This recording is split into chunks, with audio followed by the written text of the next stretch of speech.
రాష్ట్ర ప్రభుత్వం ప్రవేశపెడుతున్నటువంటి సంక్షేమ పథకాలు అర్హులైన ప్రతి ఒక్కరికి అందించాలని డిమాండ్ చేస్తూ సిపిఐ ఆధ్వర్యంలో జూలూరుపాడు మండల కేంద్రంలోని తహసీల్దార్ కార్యాలయం ముందు ధర్నా నిర్వహించారు. అనంతరం సమస్యలతో కూడిన వినతి పత్రాన్ని తహసీల్దార్కు అందజేశారు. రేషన్ కార్డులు, ఇందిరమ్మ ఇళ్లు, ఇందిరమ్మ ఆత్మీయ భరోసా వంటి సంక్షేమ పథకాలు అధికార పార్టీ వాళ్లకే ప్రాముఖ్యత ఇస్తున్నారని పిఐ జిల్లా కార్యవర్గ సభ్యులు చంద్ర నరేంద్ర కుమార్ ఆరోపించారు.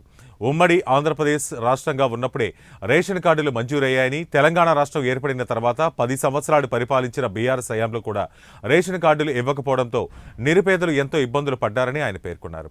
ఇప్పుడు ఈ ప్రభుత్వం ఏర్పడిన సంవత్సర కాలం తర్వాత ఇస్తున్న రేషన్ కార్డులు అర్హులు కాకుండా అర్హులు కాని వారి పేర్ల జాబితాలో చేర్చడాన్ని ఆయన తీవ్రంగా ఖండించారు. కనీసం ఇవాళ చూసినట్టయితే 4-5 పంచాయతీల్లో లబ్ధిదారులకు కూడా సరిపోవు. 24 గ్రామ పంచాయతీలు ఉన్నాయి ఈ మండలంలో. ఉన్న అన్ని గ్రామ పంచాయతీలు ఉన్న ప్రతి ఒక్క అర్హులైన ప్రతి ఒక్కరు కూడా ఇవాళ వాళ్ళ పిల్లలకు, వాళ్ళ కుటుంబాలు విడిపోయిన తర్వాత వాళ్ళకి పిల్లలు పుట్టి వాళ్ళ పిల్లలు కూడా పెద్దోళ్ళైన పరిస్థితి. వాళ్ళ 12-13 ఏళ్ళు అయితేనా ఇంతవరకు రేషన్ కార్డులు మంజూరు కాలేదు.